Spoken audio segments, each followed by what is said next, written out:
Lai žēlastība jums un miers no Dieva mūsu Tēva un no mūsu Kunga un Pestītāja Jēzus Kristus. Āmen. Šajā Ziemassvētku svētvakarā mēs ieklausīsimies un kopīgi pārdomāsim Dieva vārdus no Lūkas evaņģēlija 2. nodaļas.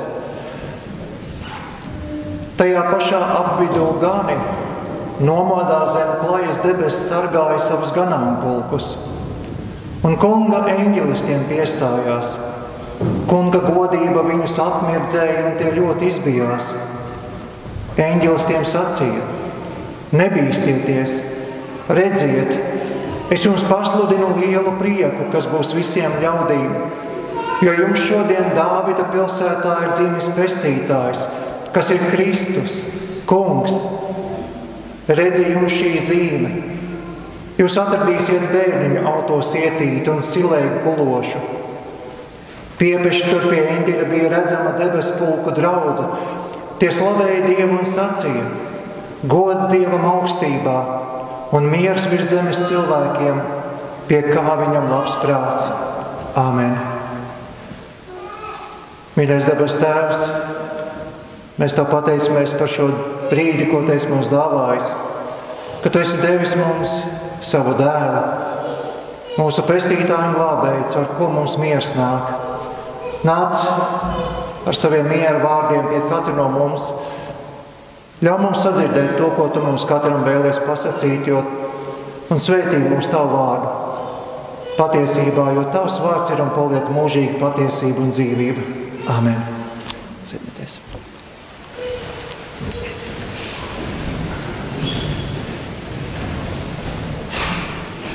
Es atceros, ka jau pirms vairākiem gadiem, kad kalpoju Vidzemē, pēc kāda svētvakara dievkalpojuma, kad atvadījos no cilvēkiem, kāda sieviete man veltīja ļoti īpašus vārdus.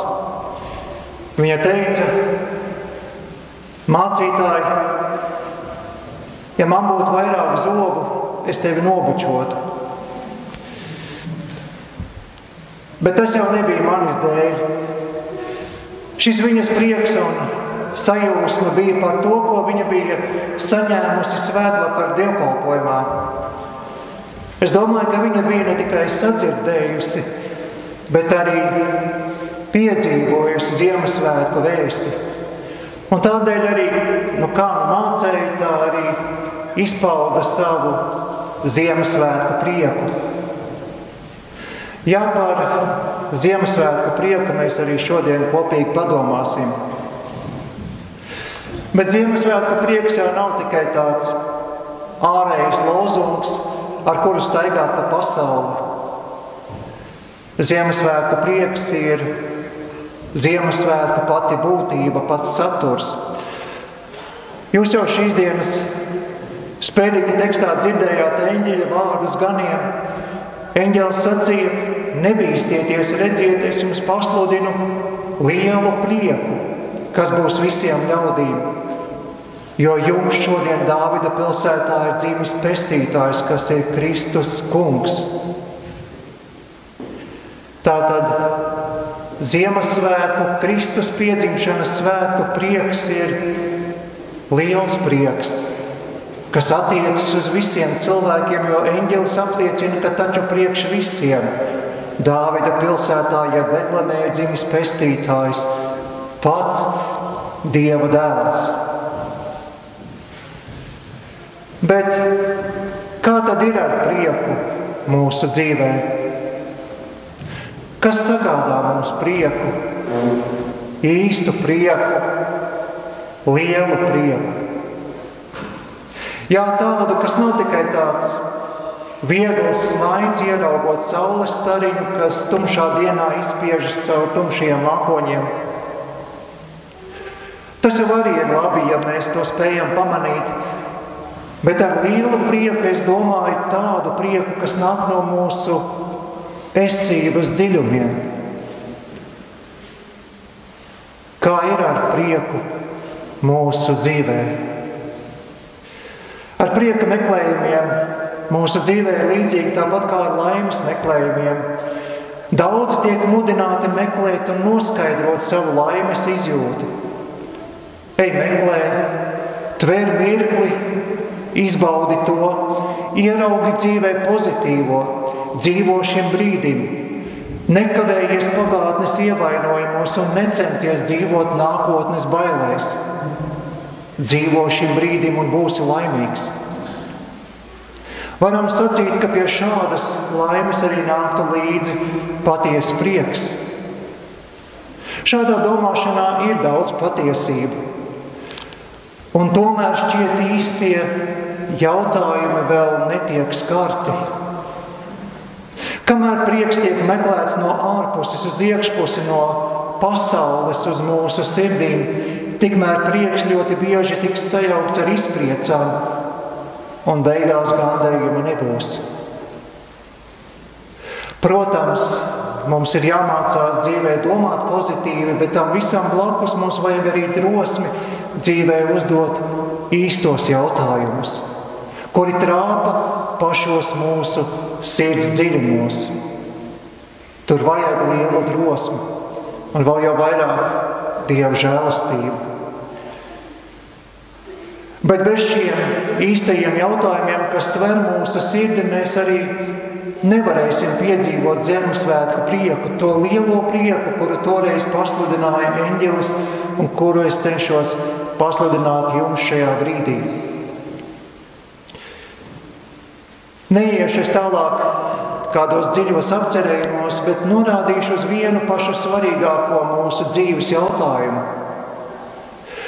Šis jautājums nav par to, kas ir mūsu dzīve, kāds ir mūsu dzīves mērķis, kas ir tas, kas dara mūs laimīgus.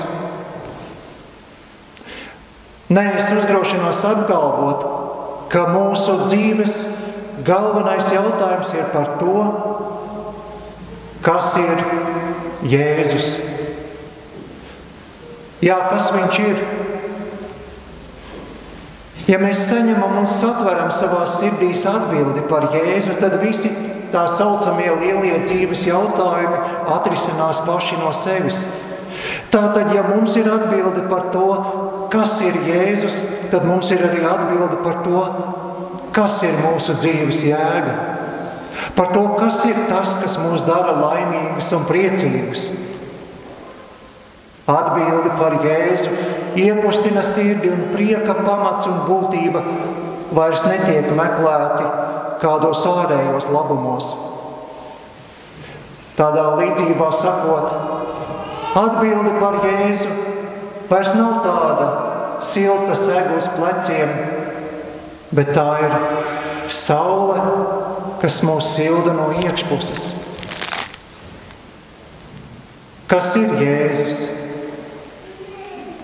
Eņģelis sacīja, es jums pasludinu lielu prieku, kas būs visiem ļaudīm, jo jums šodien Dāvida pilsētā ir dzimis pestītājs, kas ir Kristus, tas kungs.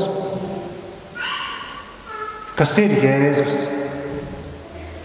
Jēzus ir pestītājs. Jēzus ir glābējs.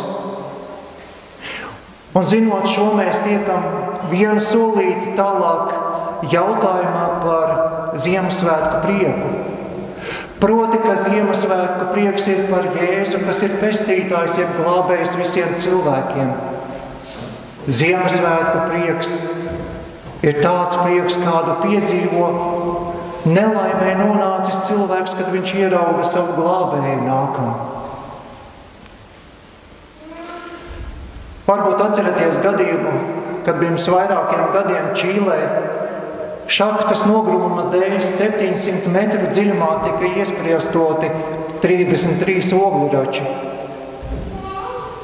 Neaptverama nelaime, kas toreiz sakustināja visu pasauli. Jā, tie nav tikai 7 vai 70, bet 700 metru dziļums. Tur tiešām mēs varētu sacīt, ka šie nabaga vīri tika iesprostoti elles dziļumos. Noteikti, ka saprotot šīs nelaimes apmērus, viņus pārņēma izmisums un pat nāves bailes. Vai tas tiešām ir viss? Vai tiešām šādi beigsies mūsu dzīve? Vai vispār ir iespējams mūs izglābt? Un mēs varam vien iedomāties šo ogļraču prieku, kad viņus sasniedz ziņa no virspuses, ka tiks darīts viss iespējamais, lai viņus izglābtu. Lūk, šīs ogļraču prieks par glābšanu ir līdzīgs Ziemassvētku priekam par glābēju Jēzu, par pašu Dieva dēlu, kas savu dievišķo godību malā nolicis, tāpat cilvēks, lai mūs vestu no tumsas gaismā, no nāves dzīvībā. Eksistenciāli jautājumi ir daļa no mūsu dzīves un būtu tikai labi šādus jautājumus nenoslāpēt. Ogļraču jautājumi zemes dzīvēs ir arī mūsu dzīves jautājumi šeit virspusē. Kādu atbildi es varu saņemt tad, kad piedzīvoju izmisumu un bailes? Saņemot smagu diagnozi, tiek jautāts, vai tiešām tas ir viss? Vai tiešām šādi beigsies mana dzīve? Citreiz jautājumi, vai manā dzīvē vispār ir iespējas izmaiņas uz labo pusi. Un piedzīvojot šķietami neatbildams jautājums, mūsu domas un emocijas iekāp karuselī. Mēs domājam un jūtam, mēs jūtam un domājam, un tā par riņķi uz priekšu. Kā tādā nelaimes riņķa dejā tiekam iespesti spriedzes, spiedienu un trauksmes dzīvēs. Un, mīļie, par šo es varu runāt tikai tāpēc, ka es pats šādās dzīvēs esmu pabijis. Kad piedzīvoju panikas lēkmes, šķita, ka nu gan ir viss. Vēl mirklis un manis vairs nebūs. Bailes pie bailēm, un tālāk jau bailes no bailēm veda šausmu dziļumos. Kas būs mans glābējs? Jā, kas ir Jēzus? Kad dzīves nasteni ar lielu smagumu nospiež sirdi, kad pagātnes ievainojumi ierodas pie mums un uzkurina emocijas, un bailes par nākotni jauc prātu, ko darīt? Šeit palīdz tikai viens, ir jājautā sev, kas ir Jēzus? Kas ir Jēzus tieši priekš manis? Harvarda Universitātes zinātnieki bija vieni no pirmajiem, kuri uzsāka lielu pētījumu daudzu gadu garumā, lai saprastu, kas tad īsti cilvēkus dara laimīgus. Izrādījās, ka viens no būtiskākajiem faktoriem ir draudzība. Uzticami draugi liek mums justies laimīgākiem. Jā, uzticami draugi mums daudz var palīdzēt, bet šeit es sacīšu, ka draudzība ar Jēzu ir patiesais prieka un laimes avots. Un tā arī manā dzīvē daudzās reizēs, kad prātā sākās riņķa dancis un spieda mani lejā. Jautājums, kas ir Jēzus, veda mani atkal augšā. Es sev tā arī sacīju. Nu pagaidi, es te ņemos un cekos un mēģinu kaut ko izdomāt un atrisināt. Bet kas ir Jēzus? Kas viņš ir? Vai viņš šajā brīdī ir novērsies no manis? Taču nē.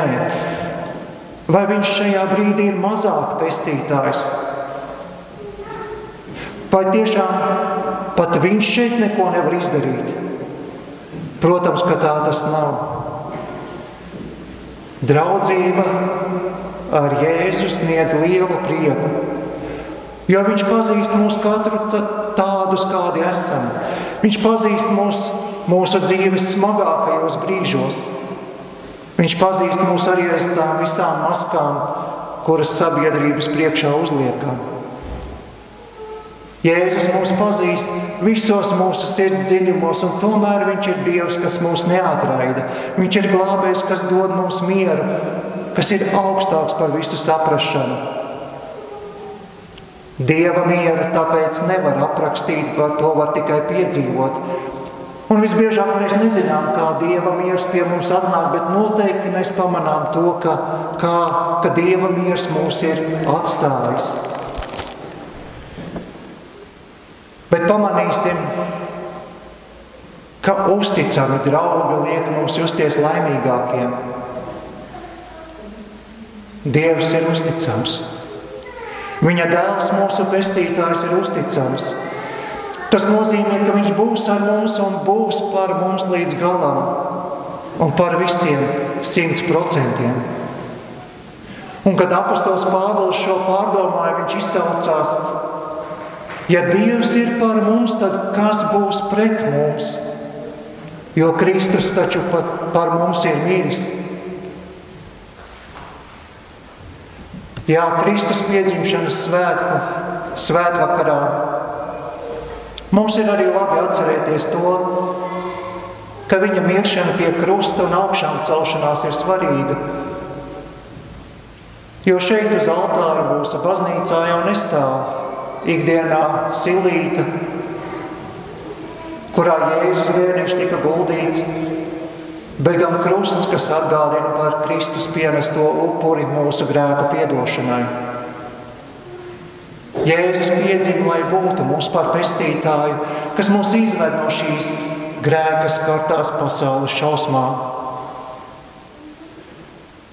Nu, lūk, tādas pārdomas šodien par tēmu Ziemassvētku prieks. Tad kāds ir šis prieks? Tas ir tāds prieks, kādu piedzīvo nelaimē nonācis cilvēks, ieraugot nākam savu glābēju. Un Jēzus nāk pie mums, lai sniegtu draudzībai savu roku. Jo uzticami draugi vairo prieku un laimes izjūtu.